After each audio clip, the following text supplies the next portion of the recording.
Morning, people. So I go into a store and I get. I was going to make, a wristband of certain crystals that I picked out. That I need for myself. So I get to the counter of the store, and there's this young, African American girl. She's in her 20s and stuff. And I said, "Oh, hi, good morning." And she said, "Oh, I love your jewelry and your crystals and stuff." I said, "Yeah." Well, I said, I'm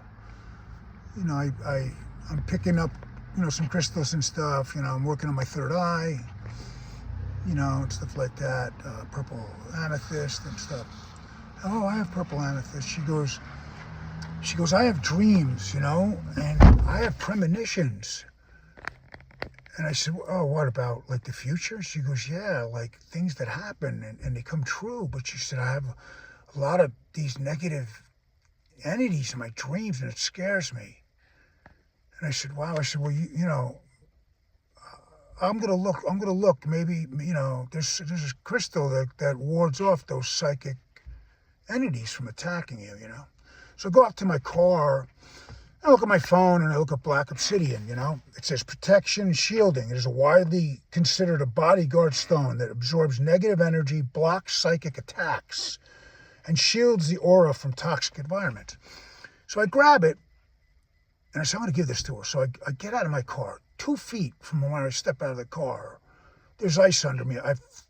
My feet go out from under me. I land on my ass. My head hits another car. I don't get hurt. I start laughing. And then it comes to me. Something downloads and says, you need to give this to this stone to this girl because there's some negative energy here. It doesn't want you to give it to her. So I walk in the store. I go. I see her. She comes out of the bathroom. I said, "Look, I'm going to give this to you." And I said, "This will help you, your negative entities in your dreams." And I said, and look, I said, what would help you more is if you go inward, man, and take a look at yourself and let go of some of these negative beliefs and traumas and things that are going on with you. And she starts crying. And she looks at me and she's like, "Are you an angel?" And I said, "No." I said, "I'm just here to see that maybe, that you find that you're a good person, that there's nothing wrong with you.